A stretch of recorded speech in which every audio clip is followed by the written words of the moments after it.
What happens with this when you do this and it sends it as an image, not as an actual link I can click? This happens sometimes. Why does that happen? I think it's because I'm like sending it from Microsoft Word, which I still use for some reason.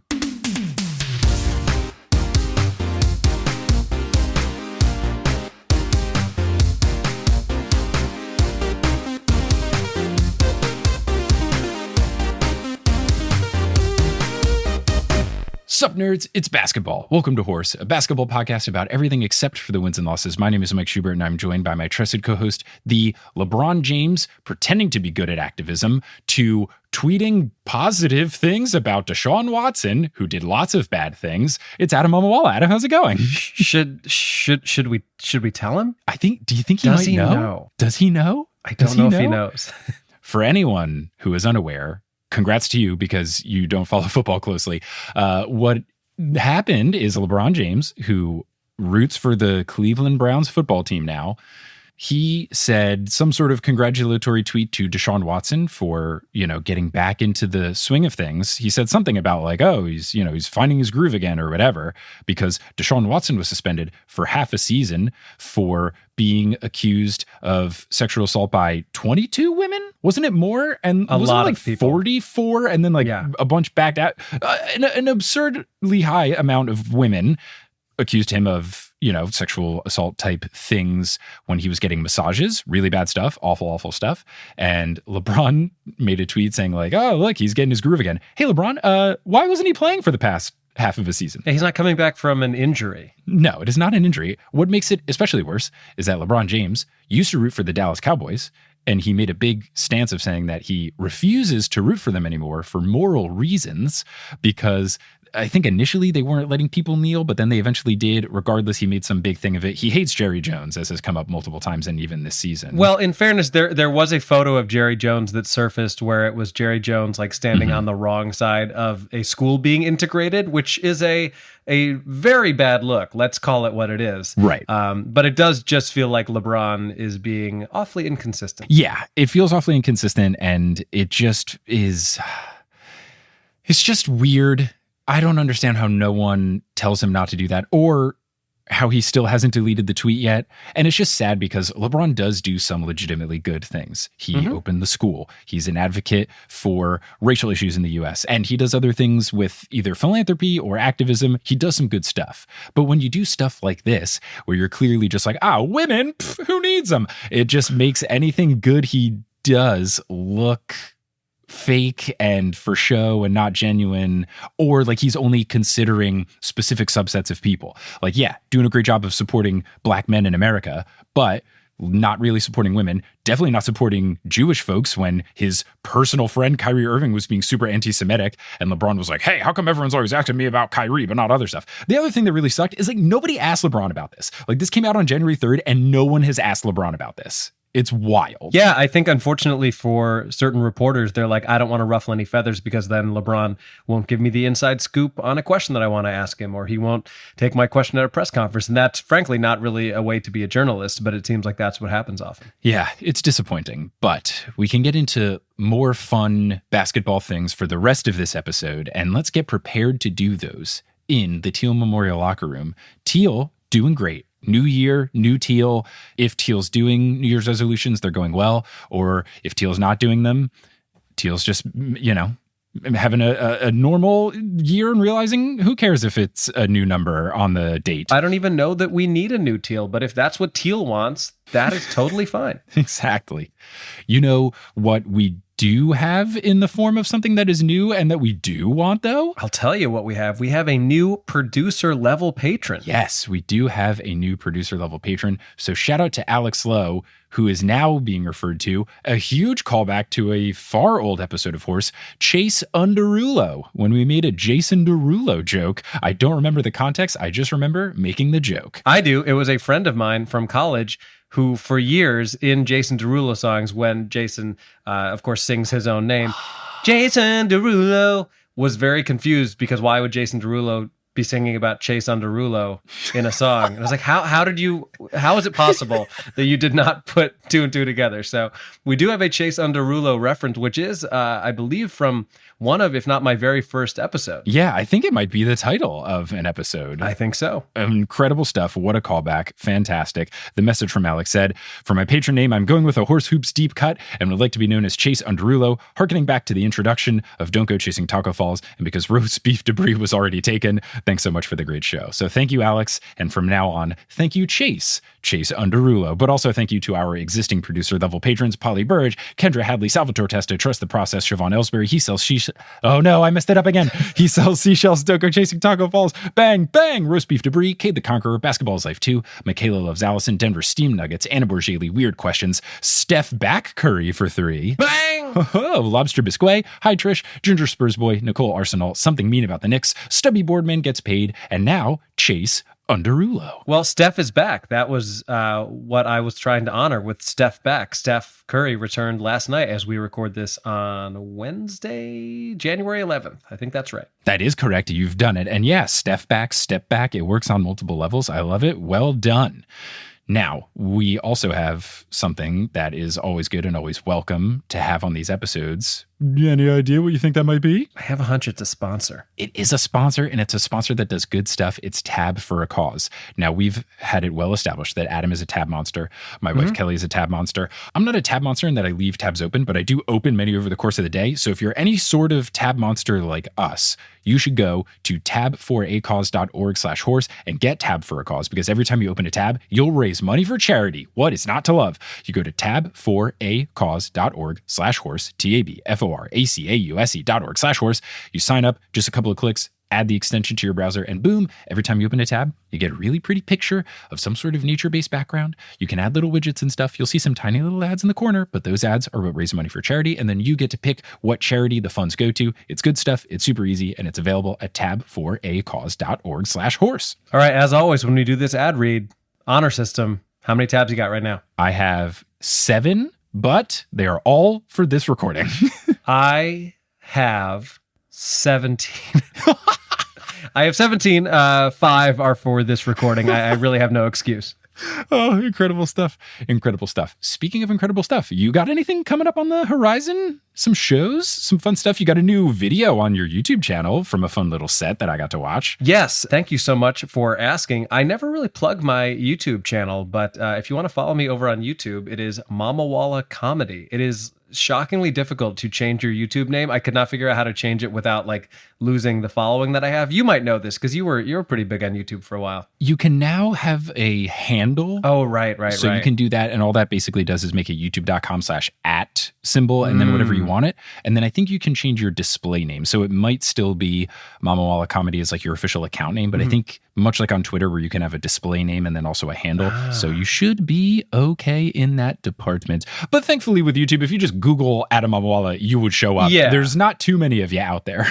Exactly. So I'm not hard to find on YouTube, but yeah, that's where I sometimes put up longer sets because all anyone wants to see anymore is 20-second crowd work clips, apparently. But that's not really what I'm known for.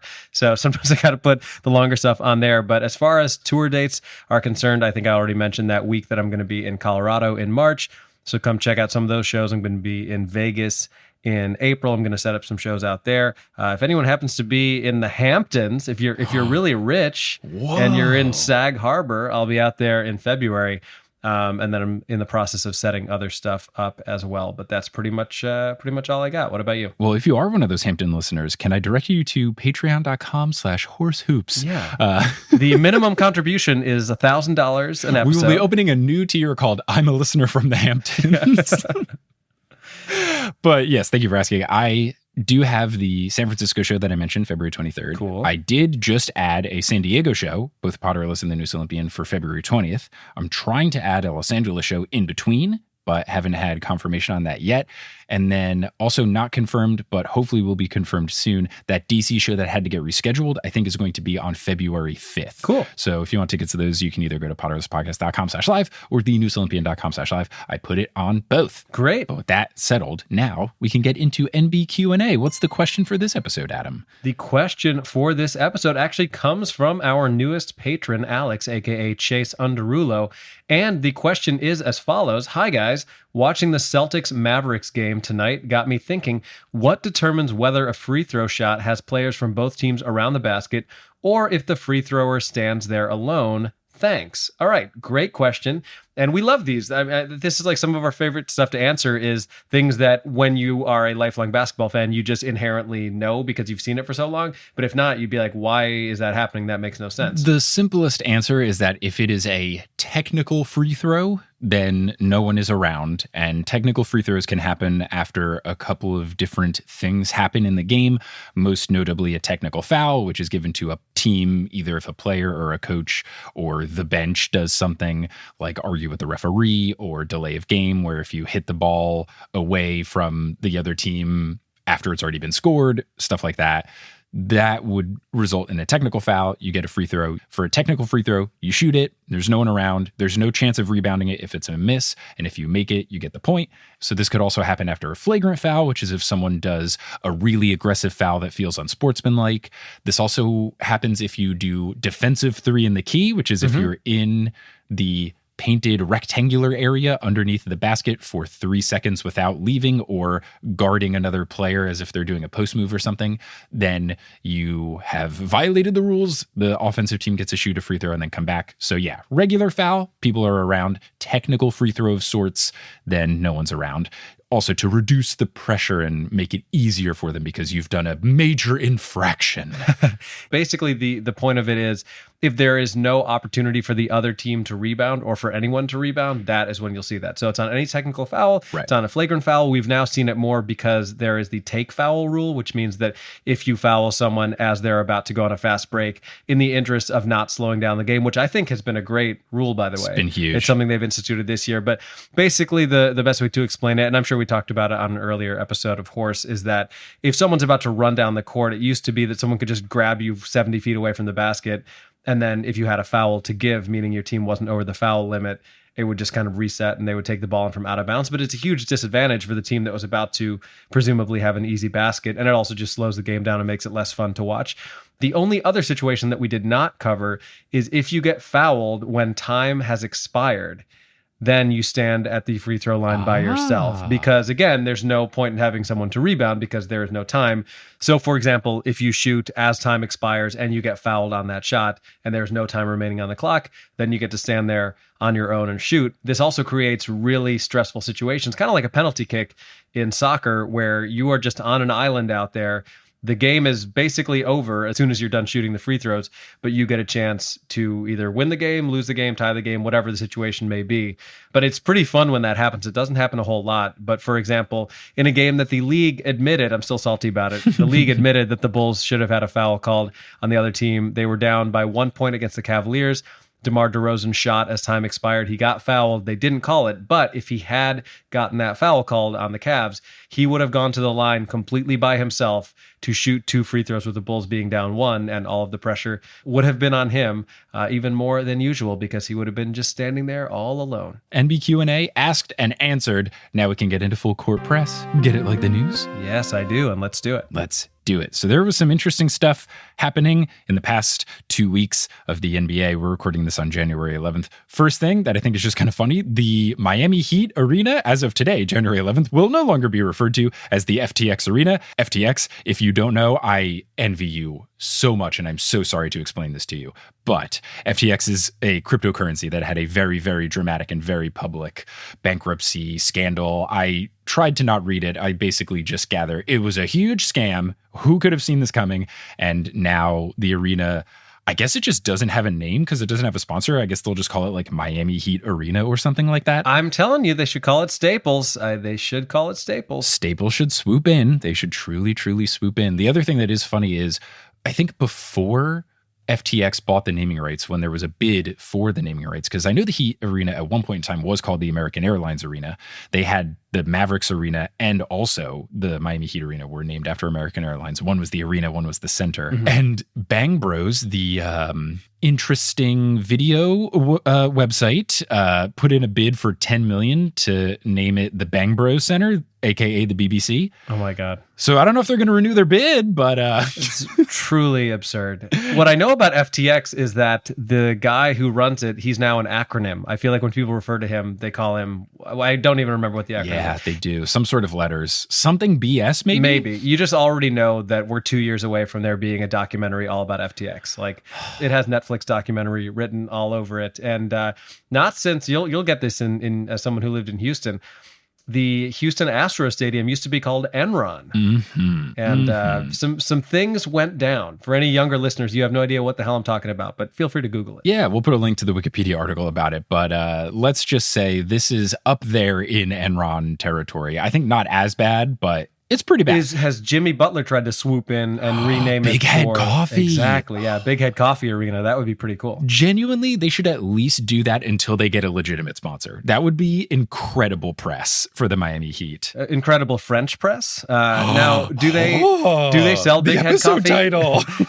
Do they sell Big Head Coffee at the games? Is there a kiosk where you can pay $20 for I mean, that does sound like what you would be charged to buy a coffee at a basketball game. Right. No, they should do that. That's a huge, great opportunity. Miami Heat, ring us up. We clearly have some ideas. I mean, they should do Big Head. That would be really good. Maybe Pitbull can buy it and it can just be the Mr. Worldwide Arena. Could be pretty good. And everything costs $3.05. That would actually be pretty affordable. $3.05 for everything. That'd be pretty good. Rick Ross could buy the naming rights. The Big Boss Arena. Oh, come on. They could sell a bunch of pairs. Oh, be so good. Everything could cost $222. Do you think anyone started the Rick Ross diet in 2023? Just a lot of pairs?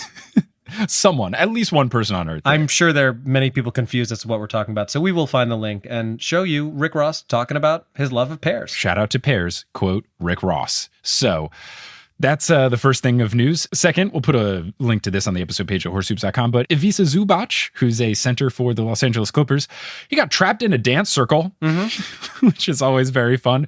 I believe I've talked about it on the podcast before, but once I went to a Warriors playoff game when I lived in Oakland and they were playing the Grizzlies, and Tony Allen came out from halftime too early and accidentally walked through the dance performance of the Warriors kids dancers, and the arena booed him for the rest of the game. And at every time there were foul shots, the Jumbotron camera would zoom in on him and the entire arena would boo. It's probably my favorite thing that's ever happened at a basketball game I was at. Amazing. You know, Zubac is actually on my fantasy team, so very near and dear to my heart. Ooh, I wonder if he got you any points for getting trapped in a dance circle and standing there very awkwardly. You know, I think we need a new metric because that should be worth something. Got to be worth something. And then final thing that I had that I just think is funny, Draymond Green last season said about the Orlando Magic, quote, "No disrespect to the Orlando Magic, but that's one of the worst teams in the league," which feels incredibly disrespectful. And the Warriors recently lost to the Magic, so they are 0-3 since Draymond Green said that. I feel like across the NBA, we gotta let people know that just because you say no disrespect to doesn't mean you get to say the meanest thing possible about anyone. Yeah, no, it is the equivalent of the no offense, but it's like, just stop. I'm not racist, but nope, you're going to be racist. Just stop talking. Stop talking. Pretty rough. But yeah, we'll have to see if that streak extends. But shout out to the Magic for putting Draymond Green's words back into his mouth and having him have a taste of his own medicine. Indeed. Finally, though, before we wrap it up, just give me, the people want to hear, how are you feeling about the Knicks? I feel pretty good about them. We had a really cool thing where we won 8 games in a row, followed by a not cool thing where we lost 5 games in a row. I did not like that as much. Yeah. But I think we've gone on a little streak. We won 4 in a row at one point. We're doing pretty well. I'm happy with them. I'm enjoying seeing Emmanuel Quickly play really well because I like him a lot. I'm enjoying seeing Quentin Grimes play really well because he went to the same high school as my wife. And every time he does something cool, I do their high school chant. They went to a high school called College Park and their chant is, "Oh, CP. Oh, CP." So every time Quentin Grimes does something good, I say that. And I want to go to a Knicks game really badly and somehow get seats close enough if I shell out $1 jillion. And if I do the high school chant close enough where Quentin Grimes can hear me, I feel like he will know the chant and respect me. So I'm going to try to do that. So their high school chant is not, "We're all in this together." I wish. My goodness, how I wish. that my wife went to East High. But no, I'm feeling good about them. And you have got to be feeling a little bit better about the Bulls, seeing that since we last recorded, I was like, ha ha ha, the Bulls are bad. And now they're almost 500. Yeah, it's not anything to be celebrated, but they've definitely been playing better basketball. They went on a stretch where I think they won like 7 out of 10 games, and not to be salty about it, 2 of those 3 games they lost were games that the NBA literally released the 2-minute report, which is a recap of all of the calls, right or wrong, in the last 2 minutes of a game. And they were like, sorry, we were wrong both times. Like, it was 2 games in a row against the Cavaliers, one of which, and I'm so glad we didn't talk about this, but now here we are talking about it. Donovan Mitchell scored 71 points against the Bulls. 71 points. That's a lot. Yeah, the Bulls have been playing better. They actually broke the Brooklyn Nets 12-game winning streak. Pretty fun. Last week by beating them. Then they went on the road and beat the 76ers, which was an impressive victory. They were hanging in against a very good Celtics team the other night. So I do think that the Bulls have at least shown enough that they're not going to get blown up at the trade deadline. I'm hoping that's not the case. You could make the argument that would be the smartest thing to do. DeRozan has a small injury, so I'm a little concerned about that, but hopefully he'll be okay. But right now, I believe if the season were to end, the Bulls and Knicks would both be in or near the play-in territory. So there is a world in which they would play each other, right? Currently, as it stands, the Knicks are the 7th seed, 22-19. The Bulls are the 10th seed, 19-22. We would play each other in the first round of the play-in tournament, which would be so stressful, but so much fun. So spicy. Oh my gosh. Well, it is still at least up for grabs, the part of the bet that involves who will have the better record. So I'm going to have to go back and see what's at stake here, because if it's really just the planning at stake, that's not interesting. If it's who pays at stake, then it becomes extra interesting. We can always switch it to be that. I think I'm perfectly fine with saying that the planning has been defaulted to you, and then it's just a question of, at this point, who pays. I think I agree that would be higher intrigue. I mean, I feel like that's higher stakes as their actual record in the year. So all right. Yeah. It has been agreed upon. The decree has been made. Decree has been made. Full Court Press can now conclude. And what's going to happen now is something that will be a change in horse going forward, which is, before we get into that actually happened in round 3, we're going to take a brief little break for some ads. They are locally inserted ads. So if you have been listening to Potterless or the New Olympian recently, same kind of stuff like that, we've brought Horse over to a platform that allows for that. Some of the ads will be read by us. Others of them will not. The ones that aren't read by us are inserted locally, so it depends on your location. So if you live internationally, don't be surprised if you hear an ad in another language. And if you ever get a weird ad, we block out particular categories, but sometimes things sneak through, like gun ranges pretend that they're not guns. They say that they're sports, which is very annoying. If that stuff happens, shoot an email to the Horse Gmail, horsehoopspod@gmail.com, and we will get it blocked. But yeah, you'll hear a couple of ads, and then we will get into Adam's 3-on-3.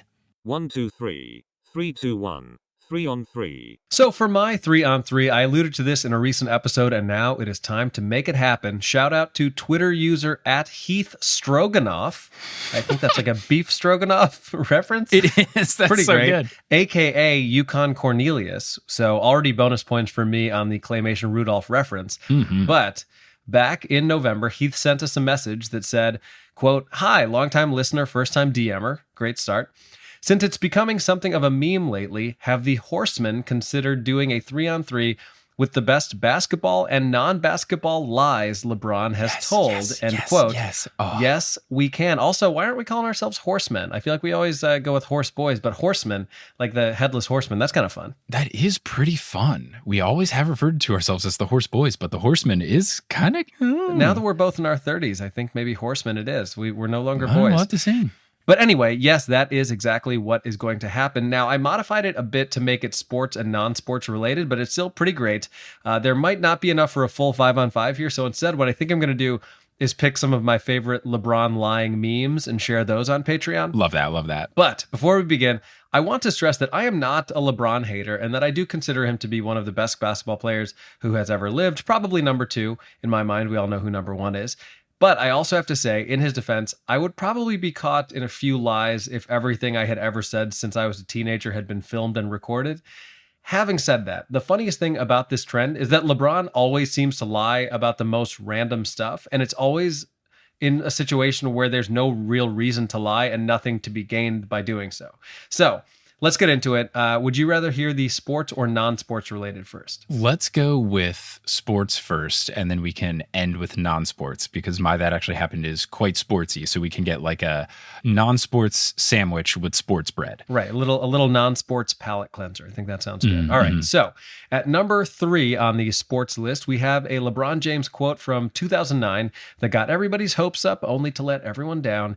During the 2009 All-Star Weekend in Phoenix, LeBron was sitting courtside during the dunk contest. And just for fun, any guesses, Shubes, on who won that year's dunk contest, 2009? 2009. I'll tell you what, I'm going to give you the teams of the 4 participants. Okay. And you tell me who you think participated. All right. This is the toughest one. Portland. Who do you think participated from the Portland Trailblazers? In 2009? An international player who I literally don't even associate with dunking. It's a really wild choice. An international Portland Trailblazer from 2009. I'm going to guess, was it Mbah a Moute? It was not. I believe a Spanish player, if that helps. I don't think I would know. Rudy Fernandez. Rudy Fernandez? Apparently was in the dunk contest. He's a three-point shooter. What the that's heck? my point. Like it's like Doug McDermott. Did he sign up being- for the three-point contest and then like grab the wrong penny number? Yes, I think it was a clerical error. There's no other explanation for it. All right, this one I think you'll get. Who is the participant from the Orlando Magic? Oh, Dwight Howard. Yes. Who is the participant from the Denver Nuggets? Chris Anderson. Future Nick.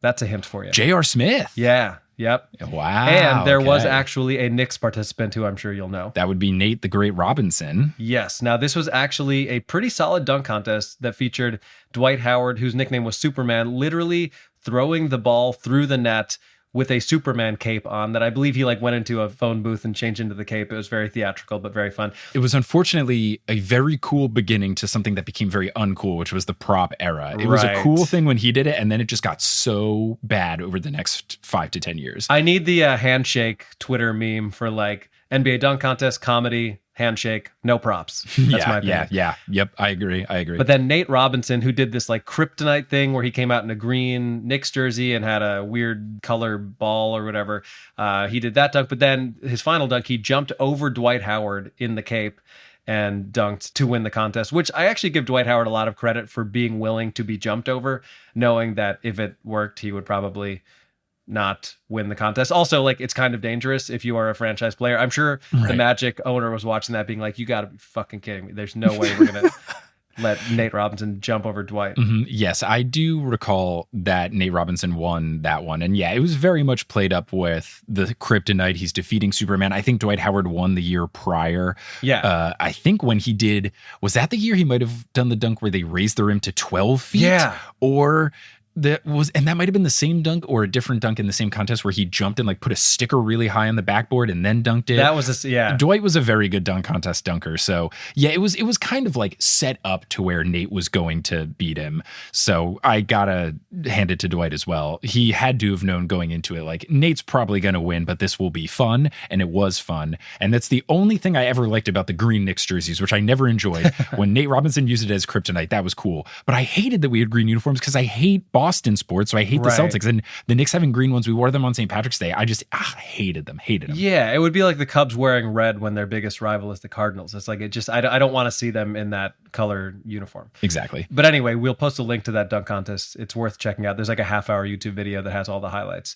Anyway, LeBron was sitting courtside, and at one point, he does an interview with Hoops legend Cheryl Miller, Reggie Miller's Oh, yeah. sister, or should I say, Reggie Miller is Cheryl Miller's brother. I think that's probably a better way to say I it. agree 1,000%. She puts LeBron on the spot and asks him if he plans to participate in the dunk contest the following season. LeBron responds, and I quote, "Right now I'm preliminarily putting my name in the ring for the 2010 dunk contest." No. Kenny Smith and everybody else at the judges table gets really fired up, and you guessed it, LeBron never ended up doing the dunk contest in 2010 or any other year for that matter. Now, I put this one at number 3 because LeBron never officially said he would do it, but he still made it seem like he was, when he easily could have just said something like, "It would be a lot of fun, but I'm not ready to commit yet. We'll see." Or if he knew he didn't want to do it, he could have just said, like, "I'll let my in-game dunks speak for themselves." Like something where you're still bragging, but saying that you're not going to do it.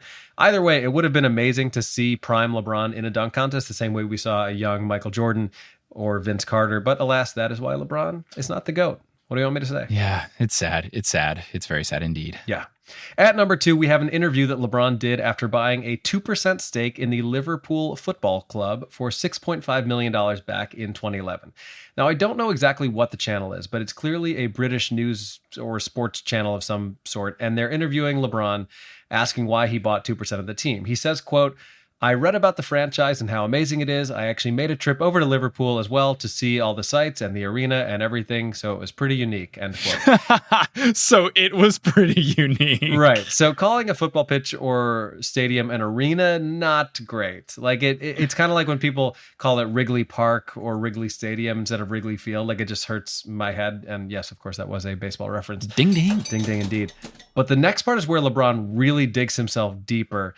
So the female interviewer points to the guy next to her, Liverpool legend Peter Crouch. She asks if LeBron knew who it was, and rather than just admitting that he clearly had no idea, this is his response. Yeah, Crouchy is actually a Liverpool legend. He used to play there. I don't know if you knew that. No, I knew that. I didn't get an opportunity to see him play when he was with the club, but I definitely knew. I definitely knew that. Come on, just say you don't know who it is. To put this in basketball terms, this would be like if Lionel Messi bought a stake in the Chicago Bulls and then did an interview with an American channel where one of the interviewers was Scottie Pippen, but Messi had no idea who Scottie Pippen was. Like, it's that level of player. Yeah, it's rough. LeBron then further compounds the situation when they ask him about a recent game in which the team's captain scored a goal, and LeBron, who definitely did not know any of this had happened, responds that he, quote, absolutely saw the clip, but wasn't able to see the game live.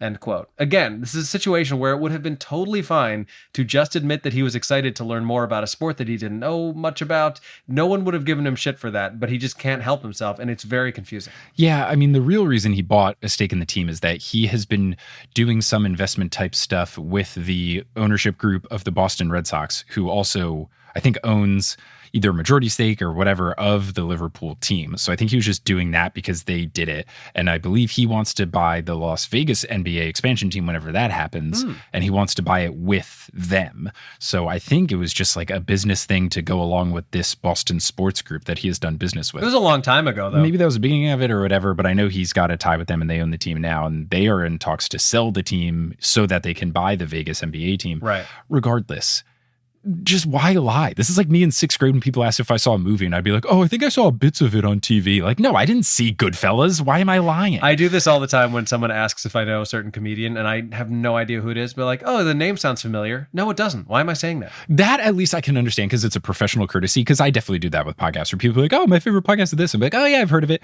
Or I will do that when people are like, I like true crime podcasts. And then I don't want to be mean, but in my brain, I'm like, fuck true crime podcasts. And you're like, oh, I remember Serial. Yeah. I mean, yeah, for this state, like, what do you, the only thing you have to lose here in LeBron is people knowing you're lying. It's way worse than if you're just like, yeah, dude, I don't know. Yeah, it's laughable. Finally, at number 1, we have the moment that provided the screenshot that everyone memes anytime the subject of LeBron lying comes up. Many years ago, LeBron did an interview where he was asked about Kobe Bryant's legendary performance in which he scored 81 points against the Toronto Raptors. LeBron claims in this interview that he was at home watching the game with some friends that night, and that before the game even started, he told his friends that he thought Kobe would score at least 70 points. They thought he was crazy, but when Kobe got to 70, LeBron thought, well, he might as well go for 80. A few things here. I don't think LeBron was even watching this game live. The game took place on January 22nd, 2006, and to be fair, the Cavaliers, who LeBron was on at that time, they did have an off night, so I guess it is possible if there was like some version of League Pass at that time. I don't even know if that existed in 2006, honestly, and I don't think the game was on national TV. But it just doesn't make any sense that on a random January evening, LeBron would have a premonition about Kobe Bryant scoring 70 points, a feat that had literally only ever been done less than 10 times in all of NBA history, most of those by Wilt Chamberlain. It would be as absurd as me claiming a few weeks ago that I sat down to watch the Bulls-Cavs game and a little birdie told me that Donovan Mitchell was going to score 70 points. Like, no, they didn't. There's no way I would have thought that. And obviously, Donovan Mitchell is not Kobe, but it's one thing if he was like, yeah, I thought he was going to go off and have, 40 plus points that night, and then he doubled it and got 80. To claim that you think you were going to watch someone score 70 points, which is something that has happened 1/100th of 1% of the time in the NBA, is just ridiculous. I don't believe it at all. And that rounds out our sports section. And now we can go ahead and get to the non-sports section. And do make sure you sign up for our Patreon at patreon.com/horsehoops to see some of my favorite memes where people used a photo from this interview. Good stuff. Yeah, let's hear the non-sports stuff because I'm sure that's even more bonkers. Yeah, it's ridiculous. All right, so moving on to the non-sports section, let's start with LeBron's tendency to always only be reading the first page of a book. And look, I'm not shaming the guy. I don't read that much. I'm like one of those people where I read articles all the time, but I never actually read full books, and I'm embarrassed by that. Books they're hard to focus on these days, and you do in fact have to start with the first page. So I get it. It just seems like every time there's a photo of LeBron holding a book, he's just reading the like who it's dedicated to, whatever you'd call it. Just like, I don't think he even got to the dedication page. It's the previous page where it just says like the publishing information where it's like copyright 2008 Disney Hyperion Books, Rick Riordan. oh my gosh. So at number 3 on our list, we have LeBron's response to a reporter's question about the Malcolm X biography written by Alex Haley that LeBron was holding. The reporter asks him what his biggest takeaway is so far, and he just says, quote, "I just started reading it a couple days ago, but I've read a lot of notes over the years, and it's my first time actually reading it from start to finish," end quote. Now, LeBron could have stopped there, and it would have been okay, but he's LeBron, so of course he does not. He goes on to speak in incredibly vague terms about the legacy of Malcolm X, and for this one, we definitely need the soundbite. Just a very, very smart man. Very, very, very smart man. And basically, his words in the 60s and what was going on is actually what's going on today still. John Oliver voice, cool. It just reeks of kid who got called on in class who didn't do the reading. 100%. And didn't even read the Spark Notes. Right. At least have the decency to look Malcolm X up on Wikipedia. That's what's wild is like, if you are doing this purely for the publicity stunt to show that you are reading the book, at least have some sort of answer. You are doing this so that you get photographed with the book, and that's okay, and that's fine. Put the message forward. More people should know about Malcolm X. Totally support you doing this. However, someone's going to ask you about it. So you got to have some sort of response where you say, I enjoyed Malcolm X's stance on this. I enjoyed his quote about this. I like that he was fighting for this policy. Like, you got to pick one thing, and you know you're getting asked it once. So just have that in the brain ready to rock. And to your earlier comparison to not having done the reading at school, that is the cardinal rule of lying about having done the reading, is you have to pick one very specific fact that would somehow prove that you had done the reading, but you also have to hope that someone doesn't raise their hand and refer to that exact thing before you, because then you are fucked. That is the worst feeling. Piggybacking off of what Adam said. Exactly. And just to circle back on... All right, let's get to number 2. So at number 2, we have the recent lie that re-sparked this entire LeBron lying about things debate. On November 1st of last year, Takeoff, member of the rap group Migos, was shot and killed in Houston, tragically. When asked about it at a press conference, LeBron said that he was a huge fan of Migos and had been listening to them since 2010. He claims that in his first season in Miami, he would play Migos in the locker room and that, quote, his teammates had no idea what Amigos was, like cursing me out when I would play it, end quote. But that LeBron said, these guys are next. So the most ridiculous part about this lie is that Migos didn't even release a mixtape until 2011. So according to LeBron, he either somehow knew about Migos before literally anyone else did, or he had his dates wrong. And that makes sense if it's the latter. That's harmless enough. But unless you're sure about a specific year, why reference it or be that specific? In any case, LeBron claims to be a real hipster when it comes to being a fan of Migos. So who knows? The problem with it more so than messing up the date, because I'll mess up dates or I'll mess up ages. Yeah. I'll say I was 12 when I was 14, stuff like that. Like, that's harmless. But the fact that it's specifically his first season with Miami, that is such an important, memorable year of his life where he was dragged through the mud for being in Miami and he was the villain and they got Migos off to a got me through the hardest year of my life. Like, it's such a specific, important year in your life. I don't remember every year of my life, but I definitely remember things that happened freshman year of college and senior year of college. Stuff that was sophomore, junior year, I'll get that flipped up. But I don't forget the big key moment years. Right.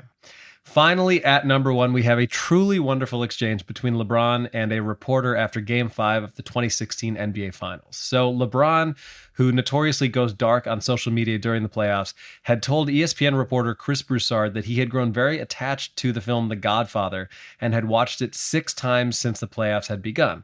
So a reporter asks him to name, and I quote, the scene or the moment or the phrase or the quote, end quote, that he likes most from the movie, and he could not answer anything. So he instead ends up sounding like Sarah Palin when she was asked about which newspapers she read. Oh. And I have the clip because it's just too good not to play. I mean, specifically, I'm curious that you... all of them, any of them that have been in front of me over all these years. So LeBron responds, quote, so many different phrases, too many different lines in that movie to categorize just one, end quote. Again, so many ways he could have answered this, and instead he just ends up sounding like he's never seen The Godfather. But then again, I tend to think that 9 out of every 10 frat boys with a Scarface poster on their dorm room wall have never actually seen Scarface. So, I think that might be where we're at. The problem with this is there's so many quotes from the Godfather trilogy, let alone the first movie, that have permeated pop culture. How do you not know either make him an offer he can't refuse or leave the gun, take the cannolis? And I believe he had referenced the whole trilogy, so he could have even done the just when I think I'm out, they pull me back in. And that's from the worst one. Oh, yeah, it's a terrible one. What would have been really legendary if LeBron's response to this reporter had been, so you come to me asking a favor on the day of Game 5 of the NBA Finals? That would have been pretty great. And what's weird about it is if you're going to say you've watched it 6 times? Six times? How little did you retain? 6 times. 6 times? Did he watch it 6 times because he just wasn't listening the first 5? And maybe to his credit, he could have said, it's really hard to understand Vito Corleone. Sure. I can't really understand what Marlon Brando is saying. Well, no, actually what he ends up saying is, come on, man, it's 9 hours long. You want me to remember a quote? Yes, you have 9 hours of things to choose from. That makes it worse. It's like saying you don't remember any of the Lord of the Rings. You watched it for 4 days. You don't remember a single thing that happened? And the correct answer to Lord of the Rings would be when Aragorn sexily opens the doors. Come on. That's the best part in the franchise. Gosh. I've never seen Lord of the Rings. I'm so sorry. They're good stuff. I won't tell Kelly so that she won't disown you and make you not her favorite stand-up comedian of all time. But it's good. That is one of my favorite parts. My other favorite part, there's a point where Legolas rides his shield down a set of stairs like a skateboard because the movie came out in the mid-2000s in the second movie, and it's just so good. And I always imagine the intro of Superman, the song that was on the Tony Hawk Pro Skater 1 soundtrack, when he's going down the stairs. Cinema. So here I am, getting older all the time. That's the song, right? Oh, great song. Oh, yeah. And then Legolas is just, bow and arrowing folks to that, and that's how I envision it. Amazing. All right. Well, that's my 3 on 3. Let's go ahead and move on to your That Actually Happened. Yeah, so my That Actually Happened is going to be a fun dip into history. I feel like I haven't done a big history recap thing in quite some time, so I'm very excited to do this. Now, when we talk about the NBA and the CBA, which was on my mind recently because there's talks of the NBA's CBA, or collective bargaining agreement, it expires during this season, so they either need to extend it or come up with new terms, and we've talked about this with the Tipping Pitches guys in an episode prior where we talked about just labor movements and stuff like that. Now, there is this CBA for the NBA, but are you familiar with the other CBA, Adam? The Continental Basketball Association? I am, because I am old. And I remember the CBA because it kind of was the predecessor to the G League. Yeah, so I just did a big deep dive on the CBA, and I'm excited to talk about the Continental Basketball Association. Exactly. I mean, your boy John Stark spent some time in the CBA. He did indeed, and that's honestly where I added this to my list of things to potentially talk about in a horse episode, was when I was reading Chris Herring's book, the Blood in the Garden book that we have both read. I was like, doing something on the CBA would be fun. So here we are. This is literally years in the making.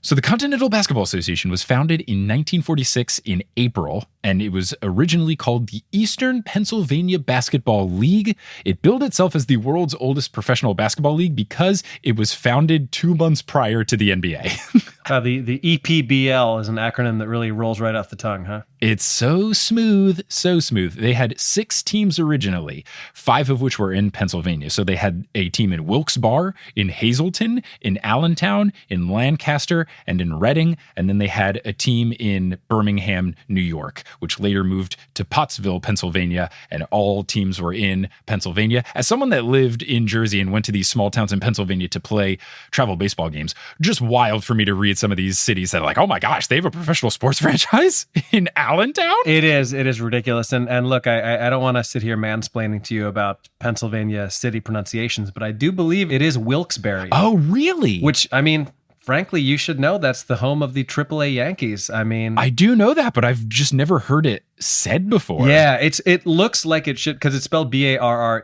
like a bar class, like the classes that people take. But for some reason, people do call it Wilkes-Barre. I think it's one of those things where almost like Pennsylvania Dutch, how it's supposed to be Deutsch. Like it's just people mispronouncing it, and they've done it for so long that it's become how people say it. But it shouldn't be like nothing about that looks like it would be Barry. Yeah. Okay. Good to know. Look how much I'm learning.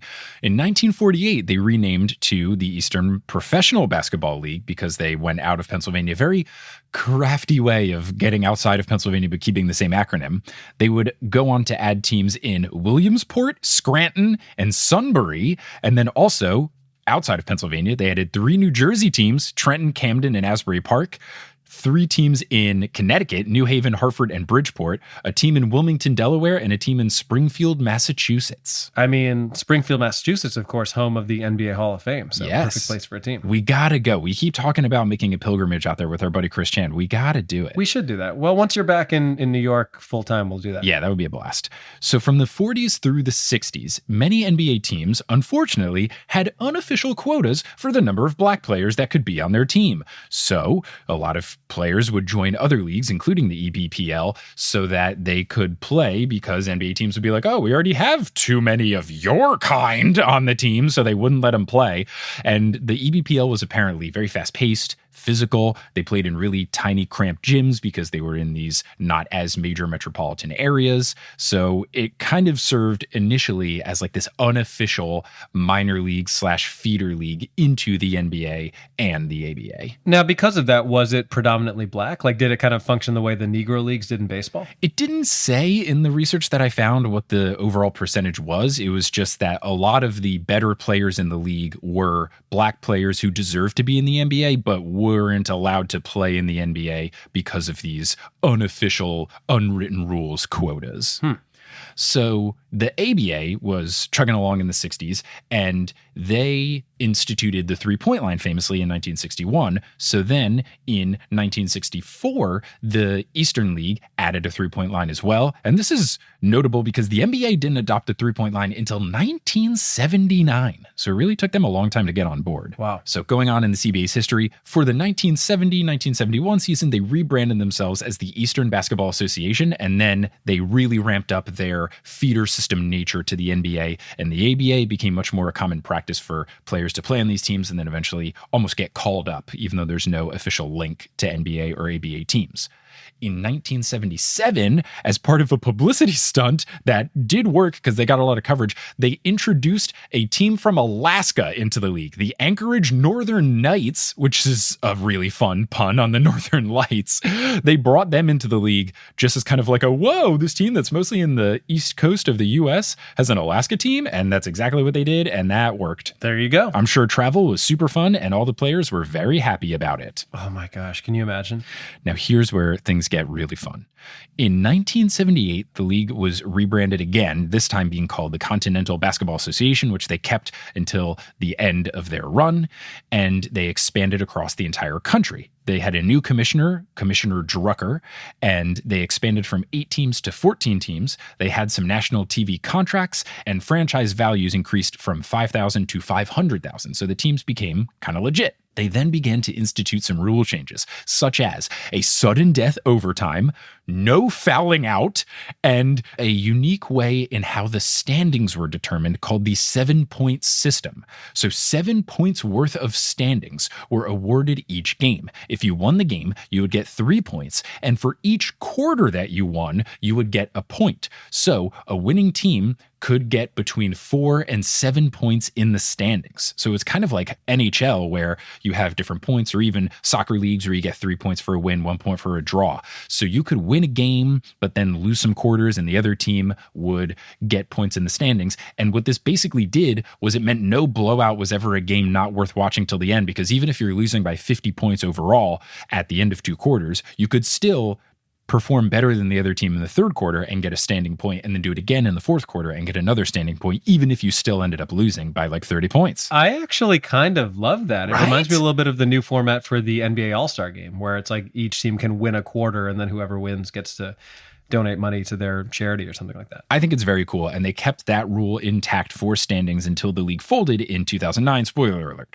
Now, in the 80s, things get very 80s because everybody was on cocaine. So the CBA created a series of halftime promotions. Actually, the C in CBA changed what it stood They for. rebranded to the Cocaine Basketball Association. The most successful of these halftime promotions was called the $1 million CBA Super Shot. The Super Shot offered a grand prize of $1 million if a randomly selected fan could hit a shot not from half court, but from the opposite free throw line. So a 3/4 court shot, which is a total of 69.75 feet. Nice. No one ever won. Have you ever hit a shot from the other foul line? I have not. The only thing I've ever seen with that is when the Harlem Globetrotters would come to my middle school and play that joke where they would have someone at the free throw line and say, oh, he's good, and then flip him around. I've never shot one from that far or made it. Have you? I have. Whoa. If I'm being honest, I think I probably like cheated up to like the other 3-point line. Sure. But there was a time where the middle school gym door just was open, like at night. It's a real security risk, actually, in retrospect. But I would go over there and we would play like pickup basketball games. And there was a time at which we played a series of games of knockout, which usually is played from the free throw line or the 3-point line. But then it just got increasingly ridiculous where we were like, let's play half court knockout. And then at one point we played 3/4 court knockout.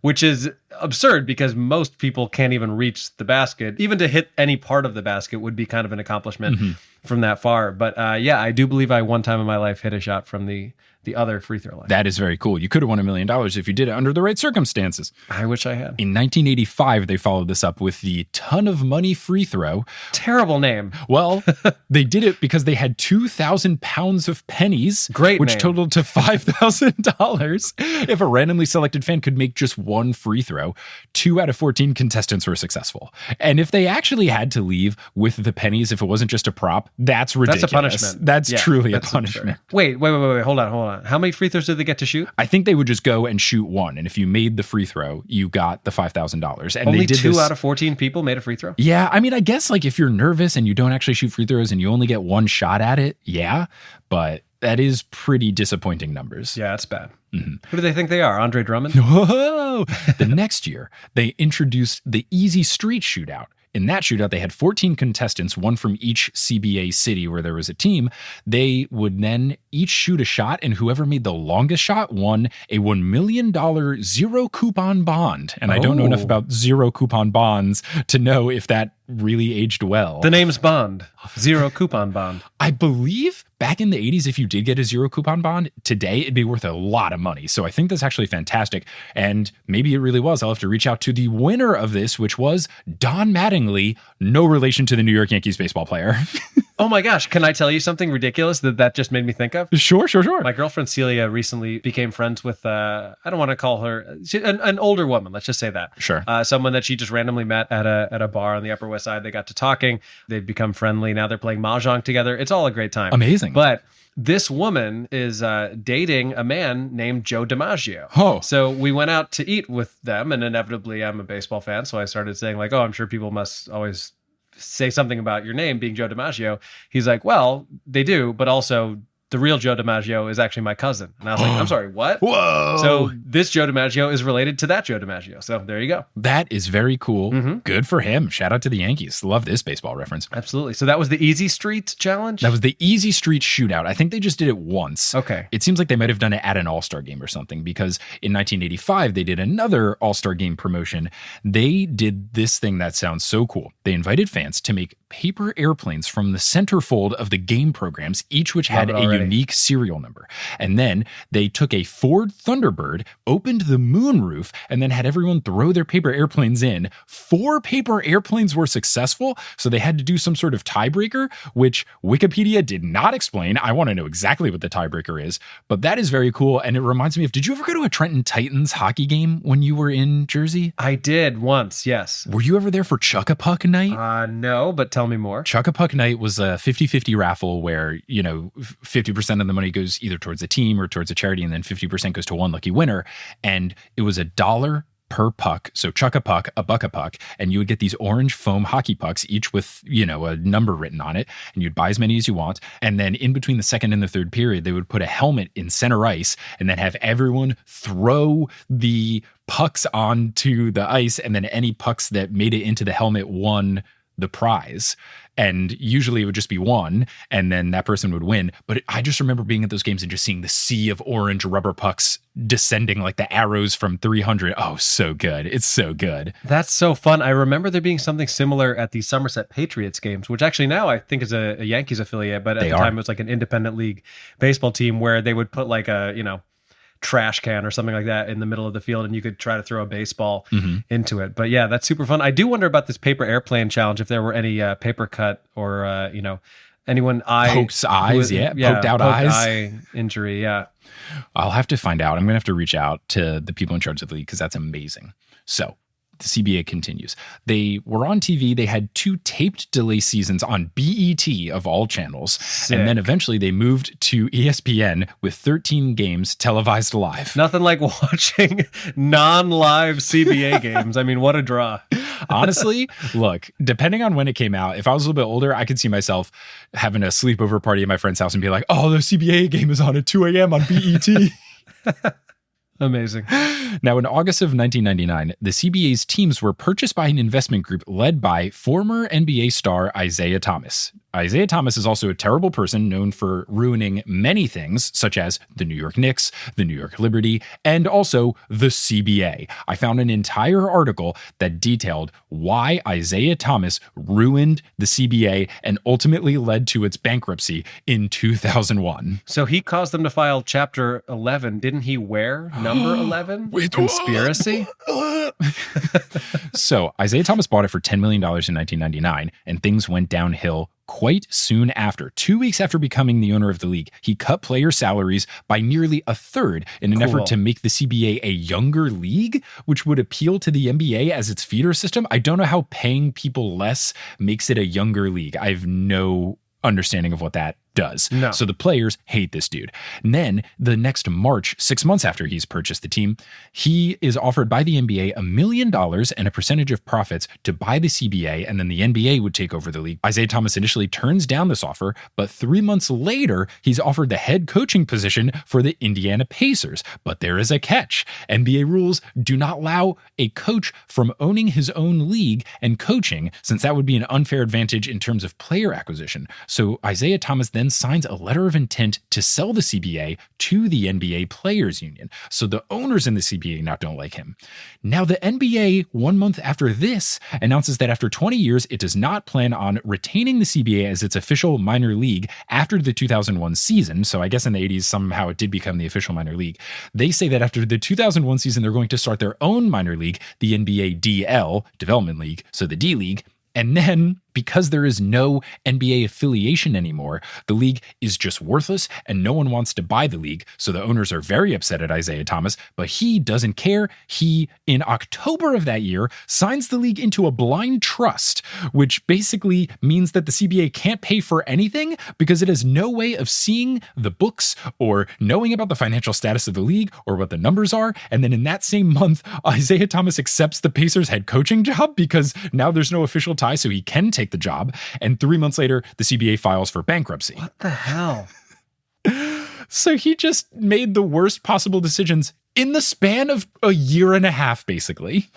What an ass. So then, because the league is filed for bankruptcy, in the fall of 2001, the CBA and the IBL, the International Basketball League, which did have a team that I went to some games. Did you ever go to a Trenton Shooting Stars game? No, I did not. They were around from 1999 to 2001 during this era when the CBA was failing. And I went to like 2 games with Josh Pacifico and our parents. And it was just like an independent team where ticket prices were cheap, and I'm sure it was still fine. We didn't really care. We went to a basketball game. Yeah, I was going to say, how was the quality of play? I'm sure it was was fine, probably like going to a college game, I guess. Right. So they merged with the CBA and the International Basketball Association. They all together buy the assets of the bankrupt and defunct CBA, including its name, logo, and records from the bankruptcy trustee, and they resume operations as the CBA, and they get to assume all of their identity and history and everything. So they basically restart the league, and the league had 8 new franchises so that they had 10 total teams in 2006. One of the teams, I am not kidding, is called the Atlanta Crunk Wolverines. So just a Wolverine who's crunk. Right. The team originally under the IBL or the IBA, I forget which one, they were the Charlotte Crunk, and I've already tweeted a picture of their logo, and we'll put it up on the episode page of horsehoops.com. It is an absurd logo. It is a boombox dunking a basketball, and yes, it's crunk like that crunk, and it's the Charlotte Crunk. Then they were moving over to Atlanta, so they're going to be the Atlanta Crunk, but then they played in the gymnasium of some college who were the Wolverines, so they decided for one season to be the Atlanta Crunk Wolverines, and then they reverted to be the Atlanta Crunk. The Atlanta Crunk. Did Lil Jon have any ownership stake? I mean, the team started in 2005, so it's just a product of the era. I mean, it's a lot for me to process that information right now. I'm having a hard time with knowing that the Atlanta Crunk. I heard that the Atlanta Crunk, actually, there were issues with some of the equipment because there was always a lot of sweat dripping down those balls. They didn't drink out of Gatorade bottles. They all had goblets. Exactly. But, there was fun for all from the windows to the walls. Oh, no. Too many episode titles to choose from. The other team names included the Oklahoma Cavalry, Sure, the Rio Grande Valley Silverados, the East Kentucky Miners. Oh, my God. I'm so stupid. What? I heard that as like MINORS, which is like wildly inappropriate. Nope, other miners. People who mine, yes. People miners. who mine. And the Vancouver Dragons. Okay. They had, a couple seasons in 2006, 2007. In the 2008-2009 season, there were only 4 teams. There were supposed to be 5. That team that folded was the Pittsburgh Explosion. And yes, that is explosion with no E at the front. So it's the Pittsburgh Explosion. What does Pittsburgh have to do with explosions? I don't know. They should be the miners. That's like coal country. But according to Wikipedia, the Pittsburgh Explosion folded under unclear circumstances. Dun, dun, dun. Talk about a true crime podcast. That I would We gotta listen get to the bottom of this. shit out of that. Are you kidding me? My goodness. Only Pittsburgh explosions in the building. Now, apparently the ABA had rebranded and been another different independent league in the late 2000s. So the teams from the CBA were scheduled to play against some other ABA teams for the first month of the season, but it just didn't end up working. So on February 2nd, 2009, the league announced that it had to halt operations, and they turned just a scheduled regular season game between the Albany Patroons and the Lawton Fort Sill Cavalry. I have no idea where Lawton Fort is, or if it's Lawton Fort Sill, or it's the Sill no idea. Let me quick Google. It's apparently in, so it's just more specific of Oklahoma. They are in Lawton, Oklahoma. So they are the Lawton Fort Sill Cavalry. They played in Lawton, Oklahoma. I don't know what a Sill Cavalry is. Couldn't tell you. Anyway, they had a regular season game scheduled, and the league just said, this is the league championship game. That was the last game, and that ended it, and the CBA folded in 2009. Who won? I don't know. Let me see if I can click about it. Okay, here's an article from Mark McGuire. I'm assuming a different Mark McGuire, written in 2009. Any relation to Don Mattingly? No, but his cousin is Joe DiMaggio. Yeah, right. This article says the financially troubled CBA, which played an interleague schedule earlier in the season because it could only field 3 teams, announced Monday it's abandoning the rest of the regular season after Tuesday night. Quote, due to the ever-increasing problems with the economy. Oh, yeah, blame it on the economy. It was made up. The CBA has... Where was this scene in The Big Short? The CBA has decided to abbreviate the remainder of the regular season. CBA Commissioner Dennis Truax said in a statement, the league will play a finals later this week between the the Albany Patroons and the Lawton Fort Sill Cavalry to determine a league champion. The Cavalry already were in town to play 2 regular season games against the Patroons at Washington So he Avenue said, hey, just Armory. stick around. Just stick around. This is the best course of action for the CBA to take at this time, Truax said. The economy has affected us all, and we are now directly seeing the fallout from that. We will be holding an owners meeting during the finals as we look to restructure the CBA and come back next season stronger than ever. The CBA finals will be Thursday, Saturday, and if necessary, Sunday. So they were playing best 2 out of 3. You know why that's bullshit? You know why that's a bullshit excuse about the economy? Uh-huh. When the economy is bad, minor league baseball does better because it becomes something that's actually affordable for families to go to when they don't have a lot of money, because you can take your family of 4 to a Trenton Thunder game or Somerset Patriots game for like $50, whereas if you want to go to a Yankees game, it costs hundreds of dollars. So I dismiss that claim. I am here for it. I did find an article saying that the Cavalry won the first game, but I'm having a tough time seeing This could not matter any less, but I'm so interested. I'm so invested. Oh my God, there's a whole page on InsideHoops.com. CBA championship. I'm going to save this link so we can put it on the episode page. Was that written by someone named Babe Ruth? No relation. Let's see. Oh my God. Apparently it went to overtime. Of course it did. Let me just see. For the first time in 16 years, the deciding game of the CBA championship went into overtime. Oh, so it was tied. It went to the rubber match. Okay, we're going to read the whole article. It doesn't say who wrote this. How does Inside Hoops not credit their authors? What the hell? For the first time in 16 years, the deciding game of the CBA championship went into overtime, with the reigning champion Lawton Fort Sill Cavalry repeating as CBA champion with a 109-107 victory. For his efforts, Sean Daniels was named CBA Finals Most Valuable Player. Wow. In the overtime, it was Albert White time as he scored 6 of the Cavalry's 8 points in overtime. The Cavalry jumped out to a 4-point lead, but the Patroons battled back and had the ball with almost 8 seconds left in the game. Sean Fountain, which is a great name, Sean Fountain drove down the lane and kicked it out to Harvey Thomas, who took a 3-pointer that rattled out, and the Cavalry won their 2nd consecutive championship. These are some Ken Griffey Jr. baseball ass names. None of these sound like real names. We're going to have on horsehoops.com, we're going to make sure to say it's the right time for white time. And if you know, you know. Oh my God. And then this is also like the Japanese baseball game where it was like Todd Gonzalez, like those sorts of names. CBA Commissioner Dennis Truax said it was a great way to end the season. Both teams had an opportunity to win the championship, and that's all you can ask for in a deciding game. Congratulations go out to the Lawton Fort Sill Cavalry, their players and staff for their 2nd championship in as many years, and to the Patroons organization for a fine showing all season long. What a ride. And that is the history of the CBA. That actually happened. Now back to the CBA on BET. I just like to picture they're just playing round ball rock, but in minor. Ooh. Thanks for listening to this episode of Horse. Horse is hosted by Adam Mamawala and Mike Schubert. Our editor for this episode is Mike Schubert. The social media is by both of the Horse Boys, or the Horsemen. Ooh. The website is by Kelly Beckman Schubert. The music is by Bettina Campomanes, and the art is by Allison Wakeman. Thank you to our producer-level patrons, Polly Burge, Kendra Hadley, Salvatore Testa, Trust the Process, Siobhan Ellsbury, He Sells Seashells, Don't Go Chasing Taco Falls, Bang, Bang, Roast Beef Debris, Kate the Conqueror, Basketball is Life 2, Mikhail Loves Allison, Denver Steamed Nuggets, Anna Borjali, Weird Questions, Steph Back Curry for 3. Bye. Oh, he stepped back as he said bang. Lobster Bisquet, Hi Trish, Ginger Spurs Boy, Nicole Arsenals. Something Mean About the Knicks, Stubby Boardman Gets Paid, and Chase Underulo. Follow us on Instagram and Facebook at Horse Hoops and on Twitter at Horse_Hoops because Horse Hoops lied about reading books and seeing movies and listening to music and predicting basketball outcomes. They're just lying all over the place and they got shut down. Just be honest, Horse Hoops, just be honest. That's all we ask. But you can go to our website, horsehoops.com, for links to some of the fun stuff we talked about today, including LeBron lying about things, the dunk contest, some CBA content, Zubats getting stuck in a dance circle, and much, much more. And if you want to support the show, you can go to our Patreon, patreon.com/horsehoops, where you can see written stuff like 5-on-5s. You can get physical things like stickers and jerseys. You can get digital content like bonus audio, lots of good stuff there. There's video stuff as well if you want to see our faces for once. All that is at patreon.com/horsehoops. You can also buy merch at horsehoops.com/merch. We got shirts, we got digital stuff, lots of goodies over there. But we're going to close out this episode by saying something on the count of 3. Feeling anything in particular, Adam?